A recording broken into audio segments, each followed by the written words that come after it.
இதே சொல்ல அவர் என்ன சொல்கிறாரு, மெயினாக என்ன சொல்கிறாருன்னா, இப்போதைக்கு காங்கிரஸ் கட்சி வந்து தேர்தலுக்கு முன்பாகவே அதற்கு திட்டமிட்டு விட்டது இந்த கூட்டணிக்கு செல்வதற்கு. இப்போது சென்றதும் அந்த மதசார்பற்ற மதவாதத்தை எதிர்க்க போவதாக கூறுவதுமே வந்து ஒரு அரசியல் நாடகம் என்ற ஒரு துணியில் அவர் பேசியிருக்கிறார். நீங்கள் அதை எப்படி பார்க்குறீங்க? அது பேசுனதுக்கு நான் ஏற்கனவே பதில் சொல்லிட்டேன். அவர் 2 விஷயம் முக்கியமாக வச்சார். ஒன்று கவர்ச்சி. ஏதோ இன்னைக்கு தான் கவர்ச்சி வந்ததுன்னு இல்லை, பேரறிஞர் அண்ணா என்ன சொன்னார் எம்ஜிஆரை பற்றி, 3 லட்சம் வாக்கு 30 லட்சம் வாக்குலாம் சொன்னது ஞாபகம் இருக்கா? திமுக ஆட்சிக்கு வந்தது அன்னைக்கு வைகோன்னா அங்கே தான் இருந்தார். அது ஆட்சிக்கு வந்தது காரணம் அன்றைக்கு ஒரு கவர்ச்சி தான். அதனால் கவர்ச்சிங்கிறது இங்கே 2வது விஷயம். கவர்ச்சி யார்கிட்ட இருக்கோ அவங்க கொண்டு வந்து காமிக்கிறாங்க. எல்லா கட்சிகளும் கவர்ச்சி நடிகர்களையும் கொண்டு போய் காமிக்கிறாங்க. உங்களுக்கு நான் குறுக்கீடு செய்யல. நீங்க பேசும்போதெல்லாம் நீங்க அதிகமா வந்து விமர்சனம் பண்ணீங்க, நீங்க நோட் பண்ணிக்கங்க. 2வது, திமுக மீது கூட ஒரு குறை உண்டு. வாஜ்பாயோட அவங்க பாஜகவோட கூட்டணியில் இருந்தாங்கன்னு இந்த குறை இருந்துச்சா? அதை விட அதிகமா வந்து பாஜகவோட கூட்டணி வச்சது மதிமுக. திமுகவாவது கொஞ்ச காலம் தான் இருந்துச்சு. அதை தாண்டி நீண்ட நெடுங்காலம் இருந்த பாஜகவோட ஆதரவாக இருந்தது மதிமுக என்பது உலகத்துக்கே தெரியும். இதெல்லாம் நான் ஒரு லேசாக அதெல்லாம் பதில் சொல்ல விரும்பலை. ஏன்னா நான் வைகோ அவர்கள் மீது ரொம்ப மரியாதை உள்ளவன், அன்பு.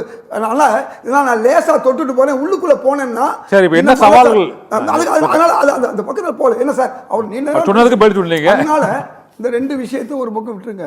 இப்போ நீங்கள் கேட்டீங்க இல்லையா, நான் என்ன கேட்குறேன், எங்களுடைய அகில இந்திய தலைவர் மல்லிகார்ஜுன கார்கேயோ அவர் அனுப்பிச்ச தூதுவர்களோ திரு ஸ்டாலின் அவர்களை போய் பார்த்தாங்களா, இவரை விஜய் போய் பார்த்தாங்களா?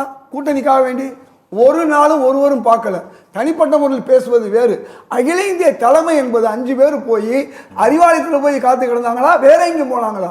அதே மாதிரி எங்களுக்கு 27 சீட்டை 28 சீட்டை கொடுத்தது திரு ஸ்டாலின் அவர்களா, திரு விஜய் அவர்களா?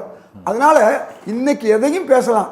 நாங்க எங்களோட இருக்கிற வரையும், திமுகவோட நாங்க கூட்டணி இருக்கிற வரையும் நாங்க திமுகவோட தான் இருந்தோம். அது 100க்கு 99 கூட வச்சுக்கோங்க.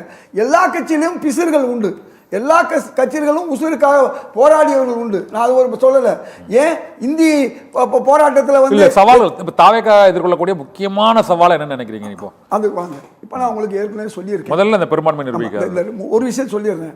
இந்த தீக்குளிப்பு போராட்டம், ஒரு தலைவர் கட்சியை விட்டு நீக்கினா தீக்குளிப்பு போராட்டம் நம்ம பார்த்துருக்கோம். அந்த மாதிரிலாம் இதுவரையும் விஜய் கட்சியில் எதுவும் வரல. ஒரு பக்கம் 41 பேர் இறந்ததுக்கு நான் அந்த விளக்கமும் நான் சொன்னேன். ஒரு அகில இந்திய தலைவர் ராகுல் காந்தி ஏன் ஜனநாயகம் பண விஷயத்துக்கு கேட்கிறாரு, விஷயம்தான் விசாரிக்கிறாரு. அதுக்காண்டி திமுகவுக்கு எதிராக அவர் பேசினார் சொல்ல முடியாது.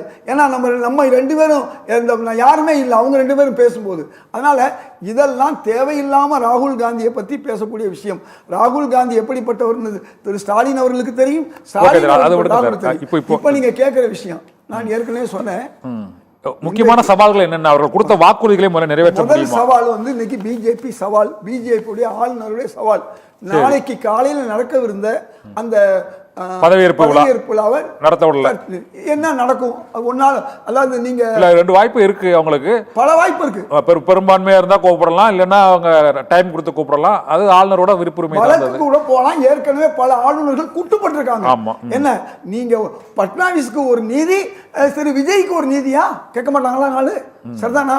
ஏன் இதே வந்து நாங்க காங்கிரஸ் வந்து பிரிப்போலான ஏற்கனவே சிவசேனா எங்களுக்கு தெரியும்.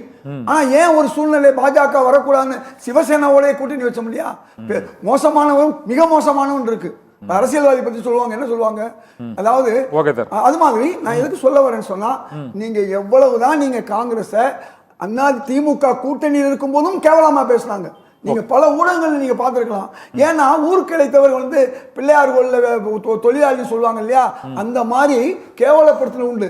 அதையும் பொறுத்துக்கிட்டு தான் அந்த கூட்டணியில் இருந்தோம். அந்த கூட்டணி முழு ஓட்டும் திமுக ஓட்டு கிடையாது, முழு ஓட்டும் காங்கிரஸ் ஓட்டு கிடையாது, 2 இணைஞ்சாத்தான். அப்படி இணையாத நாள் விளைவு என்ன தெரியுமா? 2014 2 பேரும் 0க்கு போனோம். நல்லா புரிஞ்சுக்குங்க. இதையெல்லாம் நம்முடைய மாண்புமிகு முதல்வர் ஸ்டாலின் அவர்கள் உணர்ந்துதான் அன்னைக்கு இவர்களெல்லாம் மக்கள் நல கூட்டணின்னு ஒரு கூட்டணியில் இருந்தப்ப கூட திமுகவை ஆதரித்து 1.5% ஆட்சியை இழந்தது காங்கிரசும் திமுகவும். 2016 நாங்க முந்தையே எங்களுக்கு திமுக எங்களுக்கு சொந்தக்காரங்க, நீங்க நேற்று அதுக்கு பிறகு வந்தவங்க தான். அதனால நீங்க எதை பேசினாலும் கொஞ்சம் ஒரு விரலை நீங்க நீட்டும் போது 3 விரல் உங்க பக்கத்துல இருக்கு என்பதையும் நீங்க தெரிஞ்சுக்கிட்டு பேசணும். Okay sir. செய்ய வேண்டியது திமுக நன்மைக்காகத்தான் இன்னைக்கு காங்கிரஸ் வந்து சொல்லிட்டீங்க. நீங்க இந்த இருதுருவ அரசியலுக்கு இந்த ராகுல் விஜய் தடை போடுவார்களா? இந்த இருதுருவ அரசியலுங்கிறதுக்கு ஒரு முடிவு ஏற்படுவதற்கான வாய்ப்பு இருக்குதா நினைக்கிறீங்க? திமுக அதிமுக அரசியல் தான் இருந்தது இதுவரை. இப்போ 3ஆம் சக்தியா உருவாயிருக்கு. இதனால இவங்க 2 பேருக்கு ஏதாவது பாதிப்பு ஏற்படுமா அடுத்த வரக்கூடிய தேர்தல்கள்ல? திராவிட முன்னேற்ற கழகத்திற்கு எந்த பாதிப்பும் ஏற்படாது. அவர்கள் ஏற்கனவே நல்லாட்சி செய்திருக்கிறார்கள். ஆக இந்த ஒரு 5 ஆண்டுகளுக்கு பிறகு இதே நிலை அவர்கள் தொடர்ந்தார்கள் என்றால் அவர்களுடைய ஆட்சி வரும். ஆக விஜய் இதை விட சிறப்பாக செய்தார் என்றால் வேறு நிலை வரும். அதனால இந்த அரசியல் களம் என்பது மாறக்கூடியதான், எதுவுமே இல்லை, இது பிரச்சனை இல்லை. ஆனா ராகுல் காந்தி விஜய் என்பது அப்படி ஒரு சூழல் வரும்பொழுது அது ஒரு நல்ல மாற்றத்தை காங்கிரசுக்கு தரும். எது எப்படி இருந்தாலும் இது காங்கிரசுக்கு பலனா என்பது பார்க்கல, தமிழக மக்களுக்கு பலன். அதே நேரத்தில் மறைமுகமாக திராவிட முன்னேற்ற கழகத்துக்கு எதிரான எந்த சூழலும் வந்துவிடக் கூடாது என்பதிலும் காங்கிரஸ் சரியாக இருக்கும். காரணம் என்னன்னா, அகில இந்திய அளவில் இந்தியா கூட்டணியில் இருக்கக்கூடிய ஒரு கட்சிகள்ல ஒண்ணு திராவிட முன்னேற்ற கழகம்.